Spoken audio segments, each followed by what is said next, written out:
Hey everybody, welcome to the Ronline Report, and we got a guest for you today. Way overdue, way overdue. Saw this guy win his pro debut last May in New York, and I don't know why this didn't happen sooner, but here we are today. Sergio Oliva Jr. Thanks for joining us, Sergio. Of course. What's up, Ron? What's up, everybody? All the way from Venice, California, Muscle Beach, right? Yeah, nice and warm. You're in Boston, right? Yeah, we were 10 below zero last week, and today we hit 50. It's if you want wacky weather, you got to come to Boston sometime because you never know what you're going to get. Chicago's got its good fare of wacky weather, too. I live that life. I'm good. Did you know that Boston is actually windier than the Windy City, Chicago? True. Is it really? True story, yeah. I didn't know that, but I read that. Well, it's actually not called the Windy City because of the wind. Oh. Not a lot of people know that. It's because of the stock market way back in the day. Really? Oh, yeah. Bummer. I thought it was the wind. See, you learn something new every day when you talk to me. I do. So, I don't know enough about you. I want to know more. Let's go way back to the beginning. You were born and grew up in Chicago, correct? Yeah. Okay. So, did you grow up around your dad or not around your dad? Because I don't know. No, yeah, I was actually, I lived with my dad till I was about 18. Oh, wow. Okay. Mm-hmm. You know, you were on the Mr. Olympia stage as a baby, and, you know, you grew up. I've talked to some children of famous people, and to them it was just, you know, that's my dad or that's my mom or whatever. It was never a big deal to them because they didn't know any different.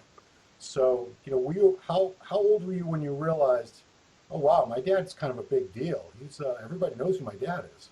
I don't know. See, it's different. Like I feel like there's two sides of not really so much two sides to my dad. There's two sides to me. So there's the me growing up, and my dad's just my dad. And actually, by the time that I was, you know, of age, even like 5 years old, my dad was already done competing and wasn't living that life anymore. He was still traveling and doing seminars and stuff like that, but I actually know the cop more than I know the bodybuilder. He was a police officer for 32 years. Right. So that's the hard ass I know. I don't even know the bodybuilder. But now that I've obviously got into bodybuilding quite a bit, that's actually when I have realized not so much like who he was. Like you know the sport. You know, in what is it, 60 years now? There's been, what are we on, 14 Mr. Olympias? 13 or 14? That's 13, yeah. So you already know it's a big deal when there's that little bit of numbers.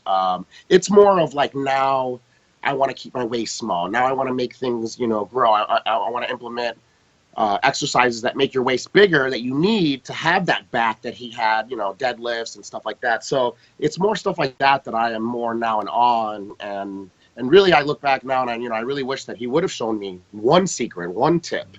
Because I really have no idea how they did it. I think they just wore their pants so high that they kind of, my dad had a squeam back then and he didn't even know that he was wearing one. That's my only bet. Yeah, I mean, he did have a tiny waist, but, you know, Arnold did. So many of those guys had these little itty-bitty waists, and I don't think they were wearing squeams or anything. No. I don't know what the difference in the training really was. I mean, all I have is like pumping iron to go by and looking at what they were doing. It doesn't seem like they were training that differently from the way we do these days. But so when what were you interested in as a kid? Was bodybuilding something you're interested in, or were you interested in sports or other things? No, I actually didn't even touch a weight until after I graduated high school. I was probably 21 when I first started working out. Wow.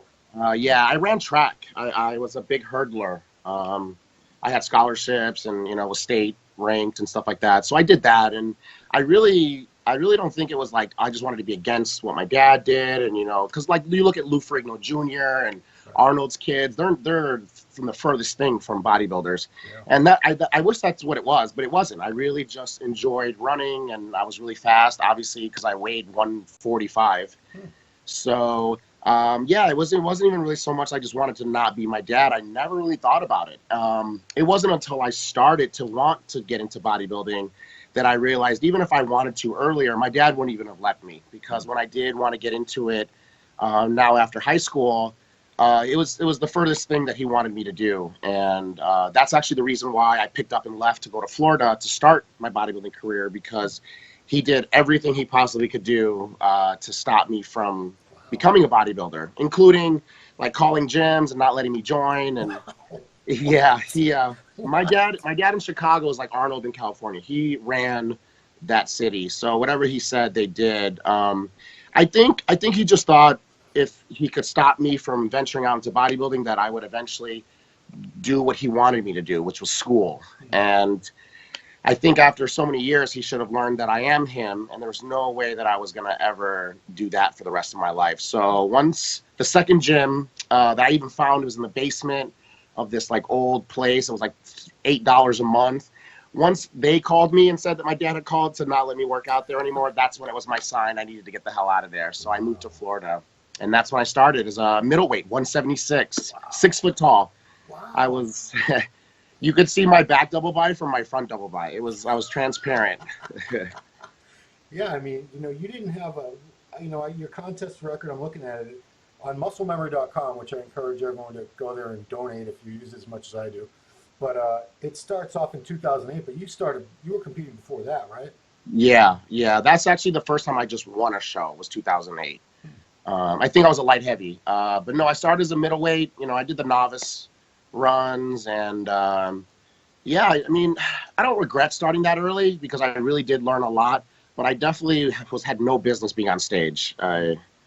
I definitely should have waited and put a little bit more weight on, but it was cool to learn my body, it was almost every year or two I went up a weight class, and that was really cool to do. Right. So, I mean, everybody when they start out, especially if you're known or something, there's expectations put on you. You had from day one, just because of your name, people expected the world from you. So even at your first shows, everyone was probably like, that's Sergio Oliva's kid. They're comparing you from even when you're 176 pounds. And I mean, I can't imagine the pressure that must have put on you or how that feels to, you're your own person now and everyone knows who you are. But when you were starting out, you were Sergio Oliva's son. So did you get a lot of that kind of talk and a lot of those kind of comments like, oh, he's not like his dad. He's of course.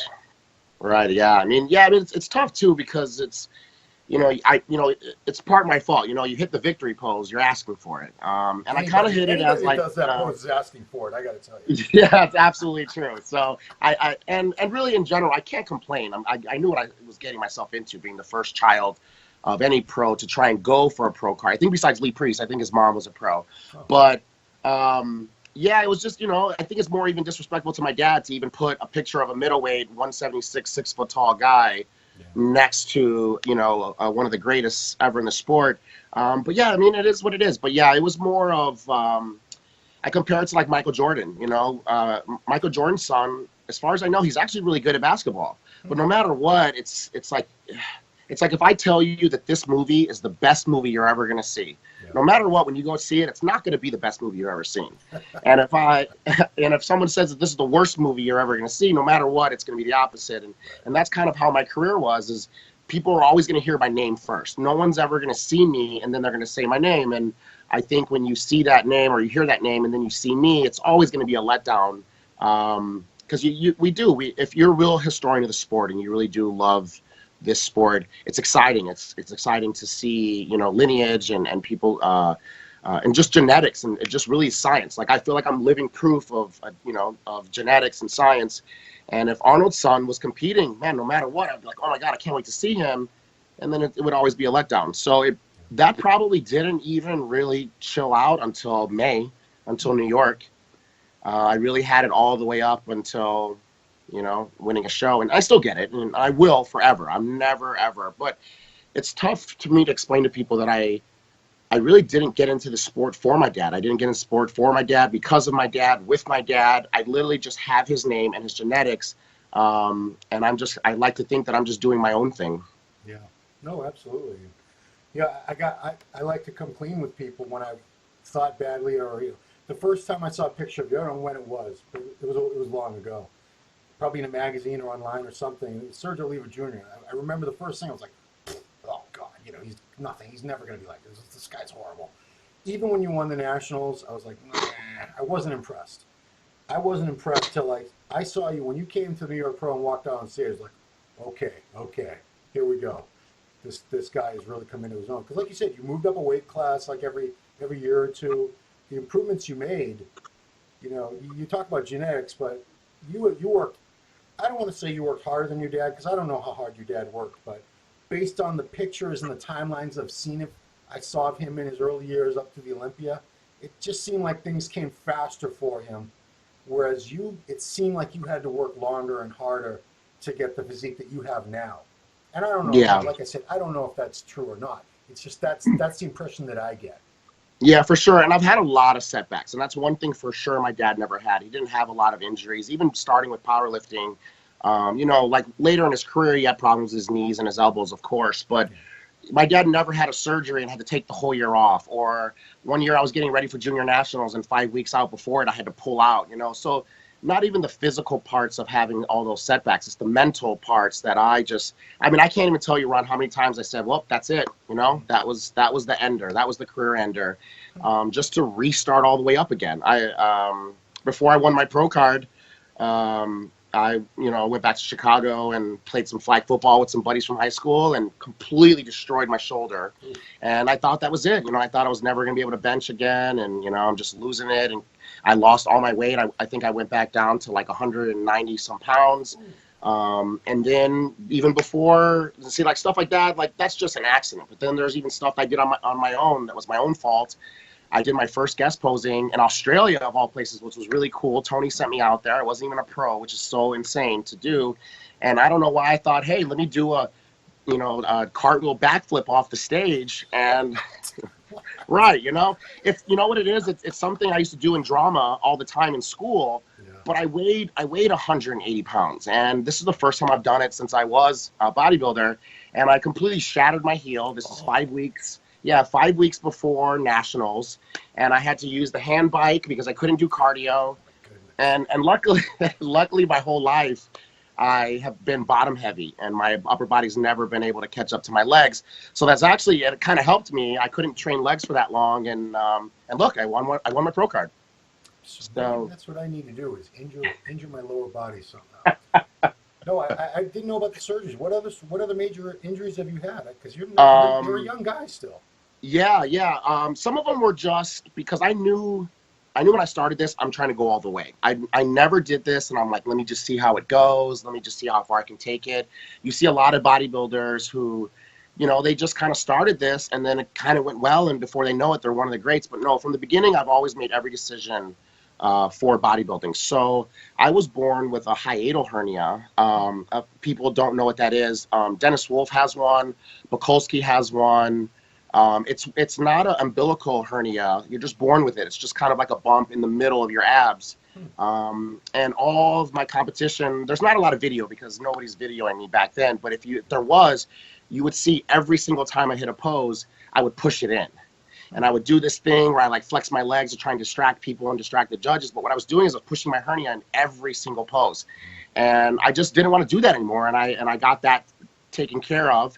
And then because I blocked the hernia from there, it started to push through my belly button. And I just knew that that's a big common thing with bodybuilders, is no matter what, after a while, your belly button turns into an Audi. Lee Haney had it, and it's just going to happen. And now look at with Phil, I'm only even more glad that I had it done again. So I had 2 hernia surgeries. Those are the biggest setbacks for sure. Not being able to, wipe your own ass and sit up, and it really, I have no idea until those surgeries how much we use our core. But those are the biggest ones. A lot of them were just little things here and there, but those are the most major ones. Yeah. I mean, any people watching this, if you don't have a hernia now, you're probably going to have one eventually. It's so common. It is, though. And I hate that people, really are bashing on Phil for it, because he's actually had it for a while. It's just only getting bigger and bigger. But if you look 3 or 4 years ago, he had it. And it's just going to happen. When you leg press is probably one of the worst. Really? For that umbilical hernia. Did it exacerbate your umbilical hernia, leg pressing? Yeah, that's the one for sure. You can feel it the most. So I even have to wear, I wear a chic belt, which is softer on leg press, but then I use like a cardio belt when I squat. So I actually use different belts, and now I use squeams and stuff like that help. And thank God, knock on wood, there's no issues. So I got to ask you, because my kids are half Cuban and their Spanish is horrible. Do you speak Spanish? I used to when I was younger, and my dad would yell. I understand Spanish better if you yell it at me. If I'm in trouble, I understand it perfect. But That's actually something that my resolution for 2018 is to pick up my Spanish again. I got my Rosetta Stone and I'm on it because, unfortunately, there's not a lot of Hispanic bodybuilders. And you look at these, I talk to like Kit, from MD Latino and a lot of people out there, and they're all looking for this person that they can grab onto and gravitate to. And thank God Victor and Del Rosa are doing, what they can. But they're not going to be around forever, and I want to be that ambassador for Latinos. So that's actually been my goal, is no more excuses, because that was probably one of the biggest things that me and my dad had problems with. Is my sister, by the time she was, of speaking age, my parents were already divorced. So she went to a kindergarten Spanish school, preschool. Every school was Spanish speaking. So she speaks it perfectly. But me, I grew up with my mom, and it wasn't the same. So and kind of in a way I want to do it for him. That would be something I know. Tell you the truth, my dad would rather me speak Spanish than win the Mr. Olympia. I promise you that. Absolutely. He was like embarrassed. He was like embarrassed. I don't eat avocados and I don't speak Spanish. Like my dad wanted to disown me. Yeah, because they have the Cubans, I've been married to a Cuban for 26 years. It's been a long time. Wow. They have, congratulations. They have a very different dialect. They don't pronounce their words fully. No, it's completely different Spanish. Absolutely. Yeah. So when you learn it, try to learn the Cuban. You could be such a mega star in Latin America. You're the son of the only Latin Mr. Olympia. That's it. They're waiting for you, dude. They're waiting for you. So yeah, get that Rosetta Stone. Get that thing. Yeah, for sure. And I mean, my goodness, a Cuba tour? Can you imagine?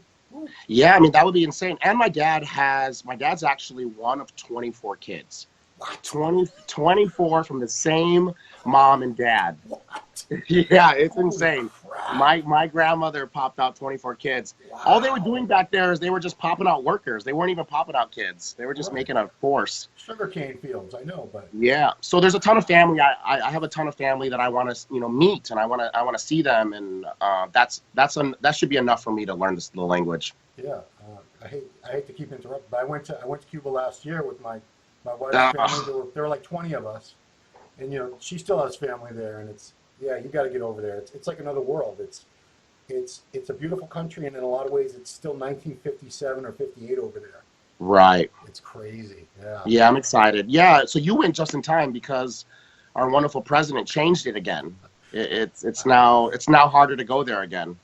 I wouldn't call him wonderful, but if you want to call him wonderful. I was being nice. Yeah, I know. He's horrible. But sorry, Trump fans.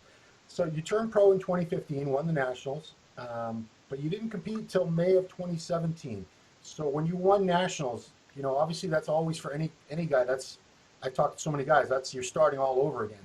So what went through your head, and what immediately was your plan once you said, okay, now I'm a pro. Now what do I do? Well, since I did start lifting, however long ago that was, I just kind of always said to myself, if I ever won my pro card, or when I win my pro card, I'm literally just going to pack my car and I'm going to move to the Mecca, and I'm just going to take off and leave. So when I did, I did it, and that was something that I did within a couple months. I just picked up everything and I moved out to California. I probably should have planned it out a little bit better, because that was probably not the best way to do it. Nobody plans it out, trust me. Right. Everyone I talked to was like, I went out there with my car and $20 or something. So true. Exactly. Jay told me the same thing. And, I wish I was around with the Ed Connors days, and I probably would have did a little bit better if I was back then. But so moving obviously across the country was an issue. And I don't know, I guess it's funny now thinking about it with New York. I guess that's a thing that I do now, is I win a show and I disappear. So I guess it's working so far. We'll see this year. But a big part of it was, I felt bad. Ever since I was a little kid, I've been going to the Chicago Pro, and I've obviously told Tim Gardner that when I win my pro card, I'm going to do his show for the first time.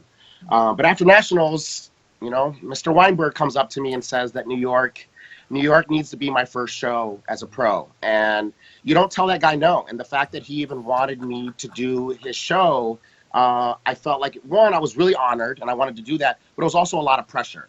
Because now I'm not picking the Cal, the Toronto, the Chicago, a show that I can easily get my feet wet. I'm going straight into the third hardest show in the country. So that I for sure needed to take a year off. And it's the same thing with Olympia. I I'm doing this sport a little bit different. And unfortunately, there's not a lot of bodybuilders like me anymore. And I love this sport. And I also do value my name, obviously, in it. And I would never step on a stage not to win. Some people just do a show to work their way up, get a first call out, or just see how it goes. I will never do that, ever. So I just wanted to make sure if I was going to step on stage in New York, I gave myself a full year of getting ready for it. And really, thank God I did, because I use the New York Pro as a perfect example of what bodybuilding is and people don't talk about. Everyone's always wants to give you the advice of, oh, you should always, go in to win, and you should always believe that you can win. Well, no, sometimes you can do a show and you pick the wrong show, and now you're getting a 6th place when really you are a good bodybuilder, but you're just behind, great bodybuilders. So a perfect example for people out there when they're trying to pick a show, use this example as the New York Pro. I won it, yes, this year. If I had did it last year, I would have got 5th place. I wouldn't have beat Dexter. I wouldn't have beat Rolly. I wouldn't have beat Nathan. I wouldn't have beat Kuklo. So it kind of worked out, and no matter what, I wouldn't have won. I think Dexter walked out and they just told him to go sit down. I think the first call, it wasn't even Dexter. Thank you, Dexter. Yeah. Yeah, exactly. So that, I felt like that was a sign. Everything happens for a reason. It was really cool for me and De La Rosa to go against each other. He actually beat me at the Junior Nationals in my hometown in Chicago when we were younger. So now we're tied 1-1. Yeah. So that was cool. I got to tell you, I felt so bad for John. I like John a lot. He's such a good guy. God. 2nd place there, and he lives in Westchester. He lives like a couple miles away from the Exactly. venue. And then a week later in Toronto, 2nd again to Johnny Jackson. I'm like, oh, this guy can't catch a break. But anyway, enough about him. And all while he was doing his own diet. And that's what I had said to people before New York. He's the only guy who's doing his own diet.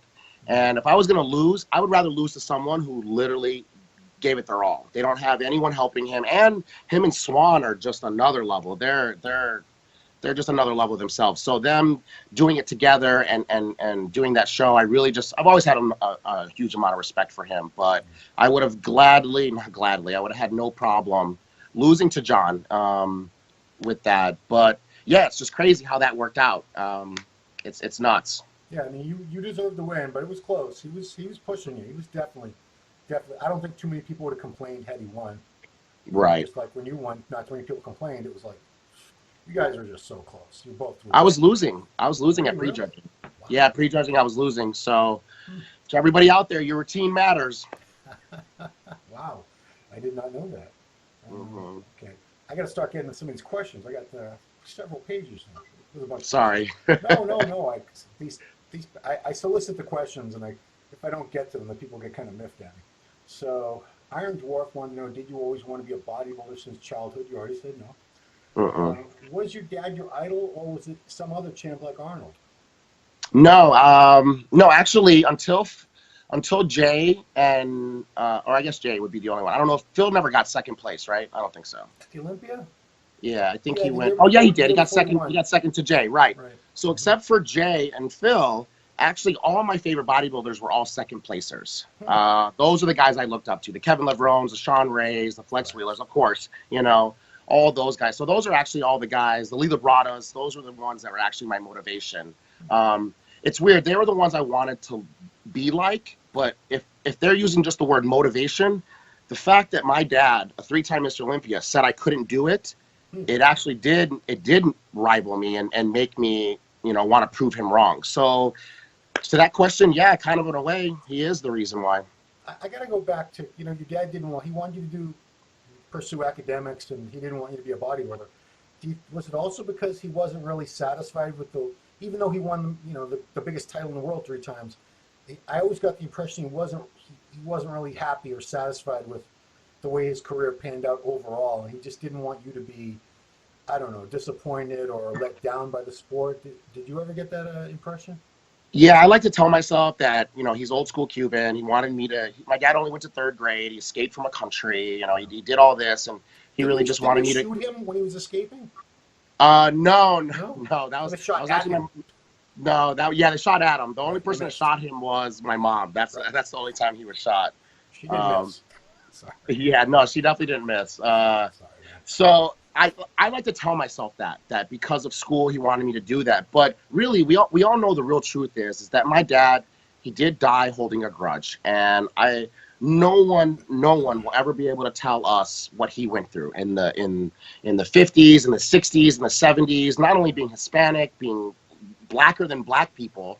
My dad was a dark guy. So you know what, I think no matter what, he went through so much bullshit that I think he just never let it go. And I think watching Arnold, someone he was better, you know, in 72, he did get his shit together and he came back and he did look better. And I think watching that guy become what he did, I think that was the thing that just made him so bitter his whole life. And it didn't make him bitter towards Arnold because they were still friends to the end. I think the sport and Joe Weider, I think he just never got over it. And that was actually the last time that we ever spoke was when they did the Olympia reunion. I think it was the 25th one, and they brought everybody back. And I had just started, you know, I wasn't really doing anything in the sport, but I had started competing.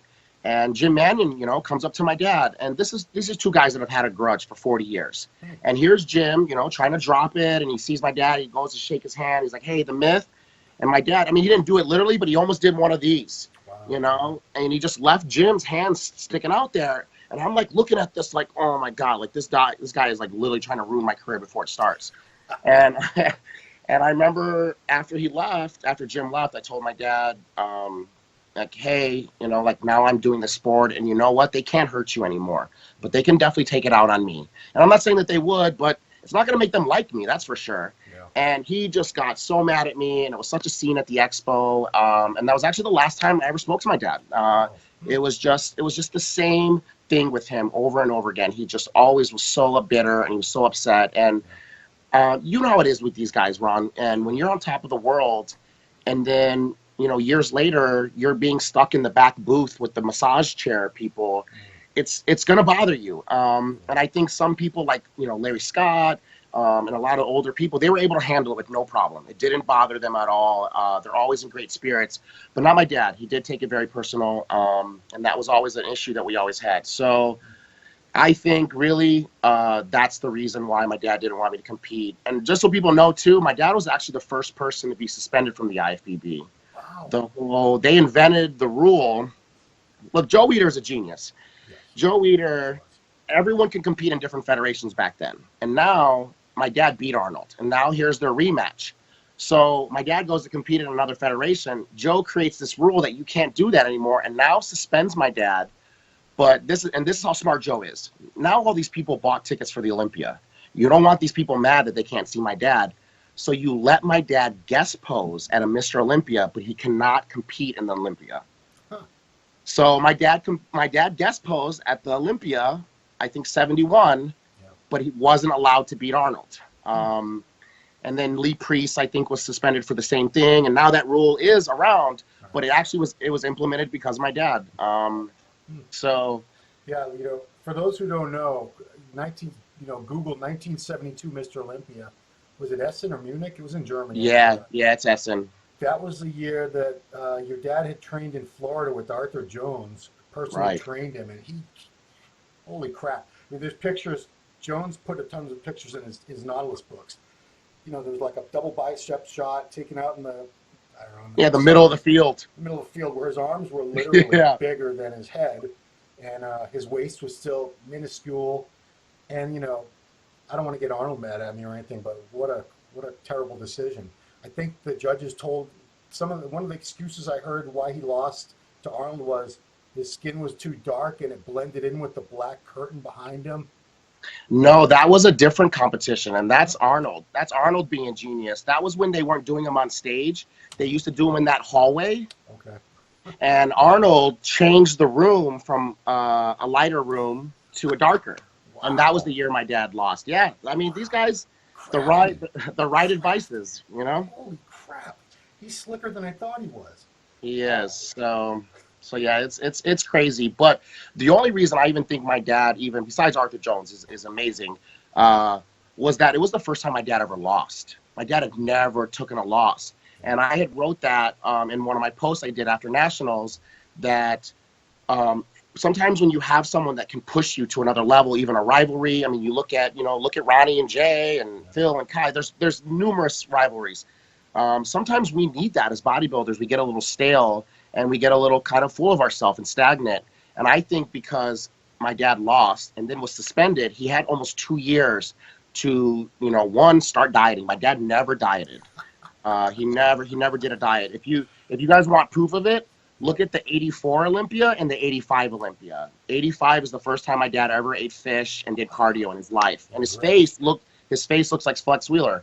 But I know he really got on it in 72 and he really killed it. And it wouldn't have happened if he never got his ass beat before. He won, I don't know which one of the years. One of those years, nobody would compete against him. So he just showed up and. Yeah, it was a Guinness record before they took us out of that book. It was the only person to win, and that's only because second place I think was like $300. That's mostly what it was. The money was such crap back then. But right. I did get the chance to interview your dad at some point in I believe it was the late '90s, early 2000s for Muscle Mag. Did a star profile, and he talked about, I started talking about his nutrition, and I couldn't believe what I was hearing. He used to work all day. Was it factory or something? He worked long hours. He said he would come home, he would have a frozen pizza and 2 liters of Coca-Cola and go to bed. Yeah. Because he was starving, and that's, nobody was cooking chicken breasts and broccoli for him, I guess. But yeah, that's what I say about my dad. My dad was, and I don't like using this term because it kind of takes away from him, but he was an accidental bodybuilder. He did things that we now do on purpose with like insulin manipulation and carb cycling and cardio.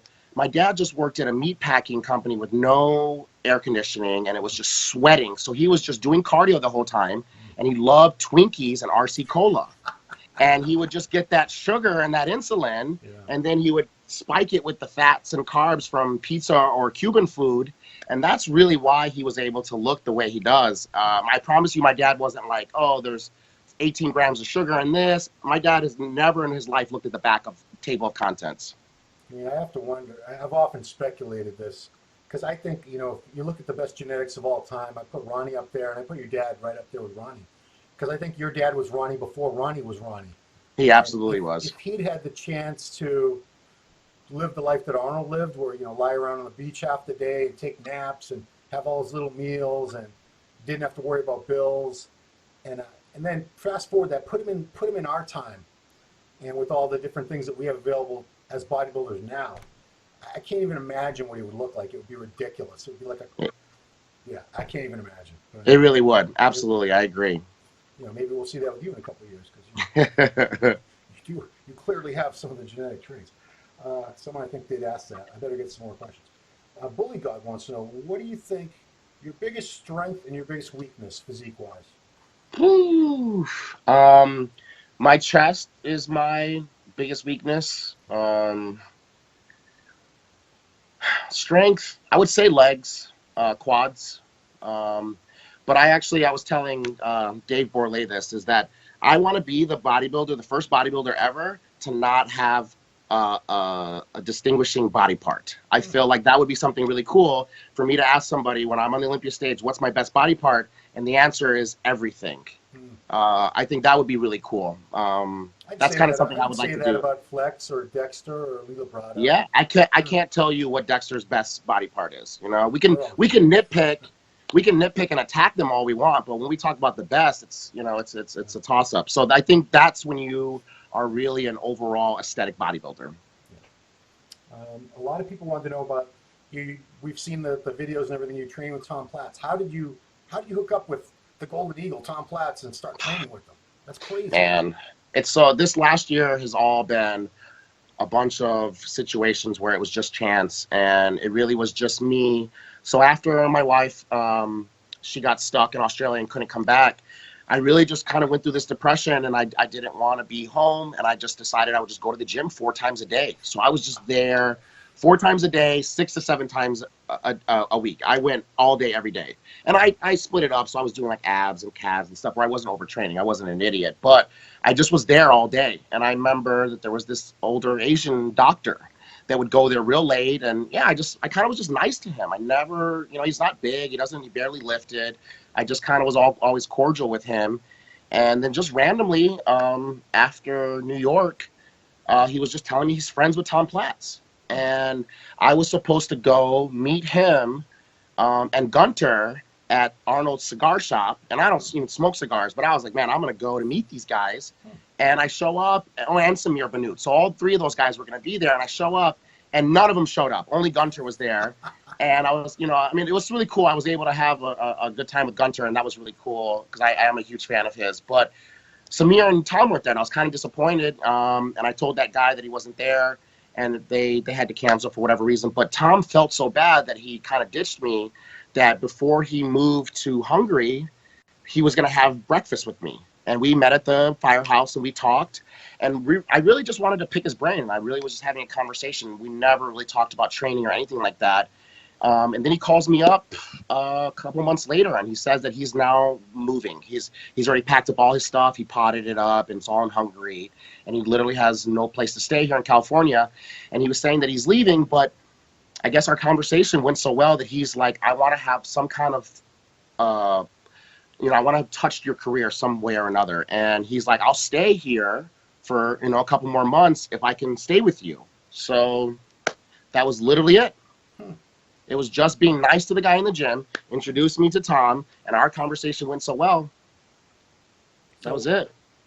He's got a whole different style of training. He's so incredibly intense. We've all seen the videos and read the legends. And what was it like? Did he train with you? Did he train you like as if he was a trainer and you were the client, or how did it work? Yeah, he just trained me, but he's so funny because he wears his squatting shoes, he puts his belt on. He's sweating and yelling just as much as I am, but no, it was just him training me, which was really cool. But yeah, it was completely different. He is a psychopath, and there's no order to it at all. He does not count. He only just realizes when you're about to die, and then he just makes you do 5 more. So that was really cool. He changed my squat stance up, and he changed a lot of the stuff with form. Yeah. But with me, it's really just, I'm such a huge fan of this sport. He literally could have told me to do 100 reps of 405, and I would have did it just because I don't want to let him down.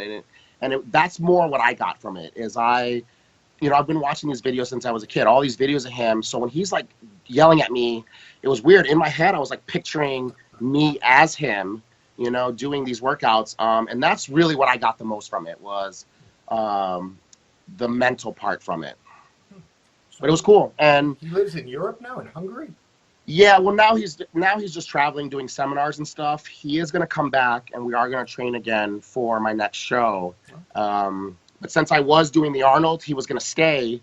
And now that I wasn't doing the Arnold anymore, he really was just missing out on a bunch of money traveling. So he just went to go do that. Isn't that crazy that this guy hasn't competed since, I think, 86 or something? And he's still so popular, so in demand. Even when he was competing, he was always in more demand for appearances than, whoever was Mr. Olympia at the time.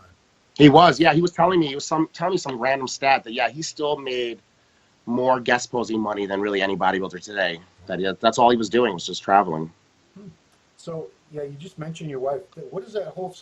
I get confused, So, where did you guys meet? Did you meet in the U.S., I guess, and get married here, and then she went back? How did this whole thing transpire? So we met in Australia, at the Arnold. Yeah, exactly. It's as crazy as that is. So I was out there.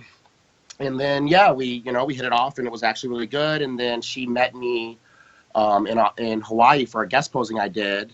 And then that went really well. And then I just didn't want to do this back and forth, paying $3,000 for a flight every time. So she got like a short visa to come here for like 3 months. And she came, and it was great. And we decided that, yeah, we wanted her to stay. And we wanted to continue doing this. So we got married. The problem is our wonderful president again. He changed the immigration rule. So now, once you start your green card process, you have to stay where you are.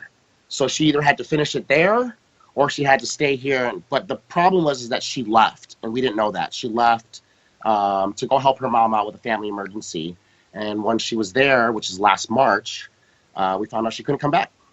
So I for sure didn't want to do New York. I was ready to give up and quit, and and she's the main reason why I kept going. And now look, it's worked out. But we finally at least got word that she was approved, and it should be like February or March. We're hoping that this should all be done because, man, it's, I missed out on the Olympia and I missed out on, now the Arnold, but I would have just showed up looking like shit because I fucking barely made it to New York as it was. And I feel like it was a marathon and I crashed at the finish line and I just wasn't able to get up and do another one by myself. So at least the waiting around is that going to be approved. That part's over. Now we're just waiting for interviews, taxes, and all the other legalities and stuff like that. Yeah, my daughter's married to an Australian citizen, and it was a lot of hoops that had to be jumped through, a lot of paperwork, a lot of lawyers. Trump has made this a real difficulty for anyone from other countries to come here anymore. So. Right. All right, let's keep on going. Probably one of your pro, blah, blah, blah. Okay, Fabian Gym Food. You already said the show you're doing. What's your relationship with Lee and Hunter Labrada today? Because you were with the company for a while, and I'm sure you got to know them. Of course they would ask that. Of course. Yeah, they ask everything. Yeah, I've kind of just been avoiding that whole topic because... We can move on. You can say pass. No, it's fine. No, I'll talk about anything. So... no matter what, I'm always going to appreciate people that cared about me when I was an amateur. I was nobody. I was just someone else's son, like you said. Yeah. And Lee took me under his wing. And the problem is that I never looked at it as a sponsorship. I kind of looked at it as like a father figure and a mentor. And I got really close with Lee. And I never cared about money or really the supplements. I just wanted to have a relationship with them. They had me over for their house, for like Thanksgiving and Christmas holidays and stuff like that. So, I was a part of their family. But the problem and it's what goes on in bodybuilding is not everyone can ever share the spotlight. And I think, unfortunately, that was tough for Hunter. I think it was fine when I was an amateur and I wasn't doing shit. Yeah. But as soon as I won my pro card, nobody really cares about Hunter anymore. And really they shouldn't. At that time he had never even done a show before. And we had got into it in Australia. They had, that's why I was out there, was with Lee or with Hunter. And I remember that he was really upset that there wasn't a poster of him and there was nobody lining up to see him. And I remember I had to tell him, like, Hunter, you haven't even done a show. Like, do a novice show. Right. And here I am. If you know me personally, and people that know me personally, they know I stress out about people saying that I'm riding on my dad's coattails. I stress about it too much. Of course. And here he is thinking that he should get something because of his dad. And I kind of just lost my temper on it. I thought it was ridiculous. Mm-hmm. And yeah, look at that. Shortly after, no, I'm no longer with them. And I think it's just money. And I think Lee could have for sure handled it better. I think he could have called me and not did it in an email. So I was really bitter about that. But it's business, and I'm never going to hate him for that. If you only have X amount of money to put into advertisement and to put into sponsorships, here is your son or someone else's son. It's just simple, and that's all it is. So there's not any hard feelings or anything like that. And it's actually my wife that actually reminds me all the time that if they had not sent me out to Australia, I wouldn't even have met her. So happens for a reason. Yeah. I'm okay with that, and that's fine. And really, if you look at my career, it all worked out. I'm definitely not hurting. But no matter what, Lee I think is one of the greatest bodybuilders ever. I would love to see Hunter step up and do even a junior nationals or a junior USA show. You can't hide in Texas and keep doing the same show over and over again. Yeah. I mean, physically he does. I see a lot of potential in the kid, but like you said, it's time to get this moving, kid. Come on. Yeah. The years are going by. You're not going to be 22 or 23 forever. Let's get moving here. Yeah, he's got great shape. He's got great legs, but he's got a kid now. So just like Cody's learning, it's tough. It's tough to have a kid and try and do this. Right. Absolutely. A guy named Betty Ona wants to know, do you think you could be Mr. Olympia? Well, like I said before, I got into this to only be Mr. Olympia. I would never do this. Michael Jordan's son would never get into the NBA and not want to win an NBA championship. Right. Why would you not want to be the best? Right. Do you get tired of being compared to your dad? I'm sure you do. Yeah. That's the same guy. This is Ronnie Rep. Make conscious to be personal. Do you make... I'm not going to ask that. nutrition trainer. Who should have won in 1972, Arnold or Sergio? Nutrition trainer, we answered that. Sergio should have won. USMC Greg, your thoughts on modern day physiques versus the physiques in his father's era? Do you think Phil Heath's current physique is what Mr. O should be? Well, let me just touch back on that last question. They were saying if my dad should have won. Yes, physique-wise, he should have won, but I get a lot of shit for this because bodybuilding picked the right person to have as their ambassador of the sport. My dad did not speak English. He was very stubborn. He was really narrow-minded. And Arnold could be what he was and what he did. And I can tell you this, the IFBB and the sport of bodybuilding would not have been what it is if they had picked the Spanish-speaking person rather than Arnold. You know, he's very articulate. He's very, he's good-looking. So I think physique-wise, yeah, my dad should have won. But no, Arnold was the right person to win. Because we would have never been put on the map if it wasn't for him. Yeah, with that charisma and that personality. I mean, we still haven't seen anyone like that. No, exactly. So the physiques wise, and this is something else I get a lot of shit for when I say that my favorite Mr. Olympia is not my dad. My favorite Mr. Olympia is actually the first 2 years that Phil won. And let me explain. So you either get one of two things. You either get the old days with like my dad and like Frank, where you had these, like, if you looked at a silhouette of them, the shape is just insane. But if you turn around, the glutes and the hams, they're not even anything that I can tell you this, my dad's never done a glute kick or an abduction machine ever in his life. So I think, unfortunately, the sport has now changed to where now, thanks to Gaspari and a couple other people, it is important to have condition and to have graininess and just be completely just a walking anatomy chart. So you either had one of two things. You had like my dad and Frank, where they're not really crisp, but they look great. And then you have Ronnie and Dorian that came around, and they're just the grainy of grain. It was just so insane. But, the stomach's not what I want to look like. That's not what I want personally. So I feel Phil is the best of both. I feel like he has the smallest waist of the Mr. Olympias, but also has the most shredded glutes and hams and lower back Christmas tree of any champion. The problem is in this sport, and it's actually happened to every single Mr. Olympia except Jay when he came back that last time looking like he found the fountain of youth.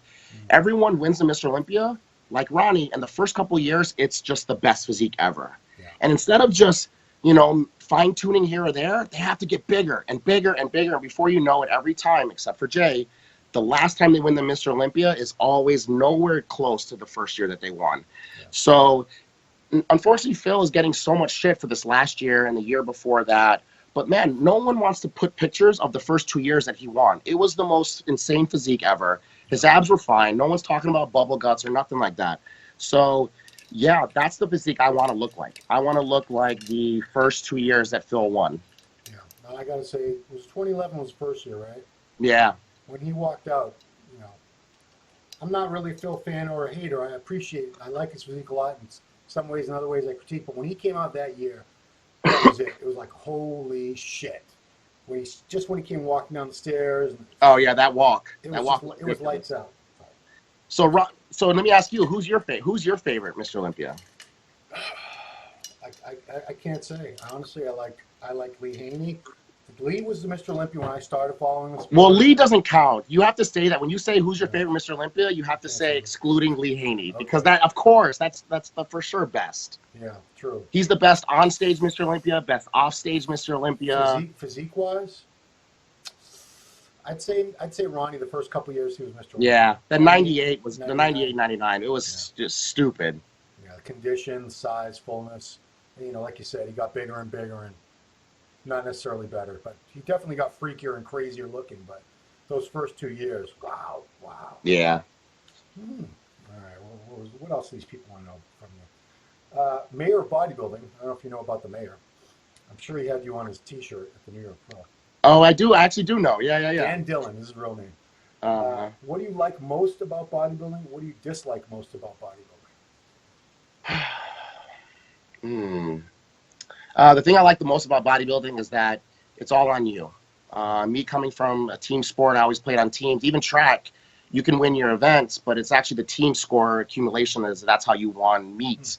So coming from sports like that where I could do really well and we still lose, or vice versa, I really like that it's ultimately always up to me. And that's my favorite part, is that there's no excuse. You can't blame bodybuilding or you losing on anyone else other than yourself. You can mess up, your foods and your peaking and stuff like that. But really, if you can do this, then you're doing it. You're in the gym doing it. If you can't, then you're not going to. The thing that I hate the most about bodybuilding now is social media. I feel like that is what's killing the sport. I feel like I don't feel like I like the classic physique, and I don't think they're all weekend warriors, but there are absolutely a ton of these weekend warriors, and these are the guys that can't be open bodybuilders. So what they do is they, instead of just do their own thing, like, hey, this is my physique and I want to be a classic or men's physique or whatever it is, they just bash us, which is really what started this sport. You wouldn't even be able to compete. There wouldn't be a men's physique if it wasn't for the open class. So I really think the worst part about bodybuilding is social media, and you have people like these Regans who are too pussy and can't handle the sport, and they want to blame it on health issues and stuff like that, when really you just can't man up and do the job because you can't work out without a camera in front of you, and you're a YouTube sensation and an Instagrammer. And these are the people that are killing the sport. And unfortunately, there's more of them than real bodybuilders. So yes, Phil says a lot of things where it's for sure way too far, but a majority of stuff he says is right. These people are killing the sport. And if there's not any people that are wanting to be bodybuilders anymore, and they just take the easy way out, it's just making it seem like the sport's not doing well. It's so funny whenever they want to use these comparisons. They use these shots where Phil's relaxing, his stomach's out. Why aren't we showing where are the comparisons with Sean Roden and Dexter? Like, it's so funny how we on social media we pick and choose how we want to make our point, when really if you want to make a point, then put the best of your side and the best of our side. And I don't like how the sport's getting a bad rep when there are a lot of good bodybuilders out there. But if that's one thing that I can do in the sport, is to remind people that the classic division is not the real classic sport of bodybuilding. I'm sorry that if you think, what's the weight limit for 6 foot tall? It's like 200. It's what? 225. Yeah, my dad weighed 250 pounds. It's like, for some reason, these people think that the way they look is what's real bodybuilding, and it's not. I'm sorry, that's not what it is. I think the class is great. I think they do something that us open guys don't have to do, is weight manipulation, where like the 212 guys, take muscle from one area and put it to the other. We don't have to do that anymore, and I think that's insane, and how they do that, and that's just another level. But social media is by far the worst part about this sport. I can't argue with you, man. That's yeah. Your opinion. A guy named House wanted to know, in your opinion, did your dad have better genetics than you? See, it's so crazy because no, there's no way he did, because my mom was a bodybuilder too. So like scientifically wise, yeah, my mom was a bodybuilder, my dad was a bodybuilder. They had a child together. My grandparents are not anywhere near even in shape. So genetics wise, no, I thought I have better genetics than he did. I just feel the food was different. The supplements were different back then, and it makes it look like his genetics were better when that's not really what it is. But my body does excel really fast. I do grow. For me to have as many setbacks as I have, for me to be able to put the weight back on as fast as I've done, I have to. I hate to keep putting funny stories about your dad that I remember, but there was one, I don't know, Cuban guys are very flashy. I don't know if you know that. They wear a lot of jewelry. Someone said they saw him work out at that Duncan YMCA in Chicago one time. Yeah. And it took him 20 or 30 minutes just to take off all his rings and bracelets and necklaces and place them neatly on a bench before he could start working out. I thought that was pretty hilarious. I'll tell you, my favorite part about my career in bodybuilding is hearing all the people tell me the stories about my dad. Because again, I didn't know that guy, and I love, now I'll do a guest posing in an area where my dad did a guest posing, and then they described to me how he did the guest posing, and hearing stories, like some of them are funny, some of them are for sure embarrassing. But yeah, like it's just, that reminded me, one time my dad took an hour to come out from backstage. They called his name, and he just kept saying he wasn't ready, and he just wanted to keep pumping up, and an hour they had to kill time before he came out. So I think there's some crazy stories that he used to do. It's just insane. What was he doing for an hour backstage? Pumping up. Oh my goodness. Yeah. They just said he was just drinking coffee and pumping up. That was it. Wow. Cubans love their coffee, the little tiny Yeah, cups. they do. You know Giles Tiger Thomas, British character, Of course. colleague of mine. He's a big comic book fan, and he wants to know what is your favorite comic book? Of course he would Yeah. ask that. I'm a big X-Men fan. X-Men. I for sure grew up on X-Men. Yeah. I always wanted to have some kind of mutant power. Oh no. Okay. Who's your favorite X-Men? My favorite X-Men is for sure Gambit or Wolverine. But if I had to pick a power, it would for sure be Professor X. Okay, that's good enough. AJ, who's from Norway, asked a bunch of questions. You already said you don't speak Spanish that well. Blah blah blah. Meet Tom Platz. Yes, you did. Clothing line. He wants to know, your clothing line has wonderful design and great colors. Do you choose the design and the ideas? Me and my business partner Travis, we both do. Yeah, we started this up 2 years ago now, and yeah, it's just us. It's just Where can us. people get this clothing? Let's give them a place. Yeah, it's a victoryclothing.com. It's easy enough. Victoryclothing.com, everybody. I named it after my dad's pose, obviously. I will never do that pose, trust me. I need to stop, is really what I No, need. you don't. You pull it off. I'm saying I've been to so many shows, from local shows up where people do that pose, and 9 times out of 10, I'm like, oh no, don't do that pose, no. Oh, I get tagged on it at least 8 times a day. Yeah, because you need to have crazy arms, crazy shoulder to waist and back to waist ratio to pull it off, and if you don't, people do not do that pose. Most of you should not be doing it. Close friends, the industry, your wife deported him, amateur, blah, blah, blah, blah. Now your comments. Okay. He wants you to know he made a thread about you, first calling the thread Sergio Oliva Jr., the next big thing. This was before anybody else. I see him winning Mr. Olympia after Heath retires in year 2020 or 21. Tell him I spoke to him on Facebook. My name is Robert Kelly.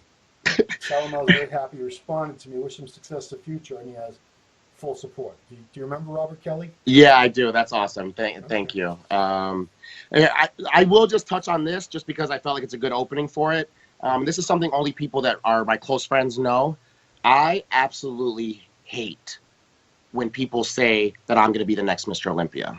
So yes, I got into this to be a Mr. Olympia at some point, obviously. But again, I'm such an historian in the sport. Phil Heath is the only person that was ever said that he was going to win the Mr. Olympia and actually won. Right. Usually when you say you're going to win the Mr. Olympia about someone, I feel it's a curse in the sport and they never, ever win. Yeah. So people that write on my pages and everyone listening, you'll really be able to tell if you're my real fan or my real friend, and never say you are the next Mr. Olympia or put a year when I'm going to win. That amount of pressure and that amount of curse is ridiculous. And I'll tell people this, Phil fixed his stomach. And he has said he's going to win 10 and he's going to retire. Yeah. I promise you, I'm not beating Phil. Like people go off of pictures. And again, this is my issue with social media. When you're not at a show and you're not watching, right. If I stood next to Phil Heath, I would look like those things that the used car salesmen, like just flying around. I would look like I was like crazy things, yeah. I would be skin and bones next to him. And it's not bodybuilding is not what you look like on pictures in front of your selfie mirror. It's what you look like standing next to someone else. Yeah. So if people want to for sure, follow me and be good fans, don't ever tell me that I'm going to win the Mr. Olympia, and especially put a year.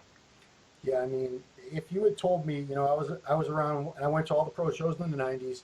If you had told me that Sean Ray would never win Mr. Olympia, Kevin Leveroni would never win Mr. Olympia, Flex Wheeler would never win Mr. Olympia, I said, you are high on crack.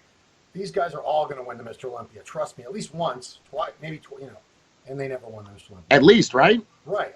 It boggled my mind that they never won an Olympia, but that's, it's just the way it goes. Like you said, 13 men ever since they started this thing in 1965. Only 13 men have won this title. And yeah, Phil, I don't see anybody beating Phil. It's just not. He's badass. I'm sorry. There's nobody out there that's that good to beat Phil Heath. So, right. Your time will come. Maybe it will. Who knows? Who knows what the future holds? I wish you the best. I would rather people tell me I'm never going to win it and I'm never going to win a show because I promise you, I love that. Oh my God. All the people that have told me I'm never going to win a pro show. Yeah. I want to thank everybody out there that's ever said that to me, because you are my motivation. I gotta tell you, I saw Ronnie in a couple of his early shows, and if you had told me that guy was going to be Mr. Olympia not once but 8 times, I'm like, shut up, that guy.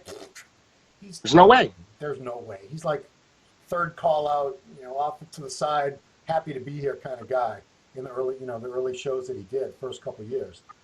And like Ronnie said many times, you never know who's out there now that could be in a couple of years just blow everybody away. People change, they improve, other people get hurt or they backslide. You never know. This is a sport where things happen. There's real life happens, people, injuries, and some people get better, some people get worse. Exactly. You never know. So yeah, no predictions. I hate making predictions. Even on, we're going to be doing Arnold Classic predictions. I hate doing that. Who knows what these guys are going to look like on stage? Who knows? Exactly. This guy gets eats a bad piece of fish 2 days before. Who knows? You never know. So anyway, you have been very, very generous with your time tonight, Sergio. I appreciate it very much. Apologize for not getting this interview done sooner. I really have meant to get this done for a long time, but I'm a procrastinator by nature. But so happy that we got you on here now and you took the time. Your fans appreciate it. You're a cool guy, and I wish I could interview every week, honestly. Thanks, man. I really appreciate it. Yeah, I really appreciate you being real. You always sticking to what you said about me after winning my pro card. That actually means a lot to me. I've seen a lot of people be fake to my dad, and I've seen a lot of people be fake to me, growing up in this sport. So whenever you meet someone that's real, even if they're telling you, man, I don't think you're going to do shit, it stands out in this sport. There's so many yes men and so many dick strokers in this business. Yeah. So whenever somebody is just like, man, the best compliment I got after New York was Dexter came up to me and he said, man, I'm gonna tell you the truth. I saw you before you went out to New York, and I thought for sure you weren't even gonna be in the first call out. Wow. And you walked out and you shocked me. It's like, I'm good. I can retire. That's enough, So I really get off on a lot of little things like that. I love proving people wrong. I love proving myself right, and just crazy things I came up when I was a little kid. But I just want to thank you for always being the exact same person to me, always. I know we talked about doing this at night, the night of the New York Pro, when we saw each other at like Fridays. So I'm glad we could do this. Let's do it again. You were covering one of people's questions, and then you said I already answered it, but I didn't. I'm doing the Chicago Pro as my next show. Chicago Pro. What's the date? It's July. I think it's like July 6th, maybe. I know it's right in the beginning. Okay. So I'm gonna now keep my word to Tim Gardner. Now, I don't know what it is. 10 years later, I'm gonna do that show. But it'll be cool. It'll be cool to go back to my hometown where I'm from. People that I left and said I would never make it. Now now they're buying tickets to come see me. So I'm really excited to go home and do that show. It'll be really cool. But I want to thank you and MD and Steve, man. People always talk shit in this sport, and I can only stick to the people that have always been kind to me and always had my back. So I appreciate it. Oh, no problem. All right, man. Thank you so much. Wow, it is midnight here where I am.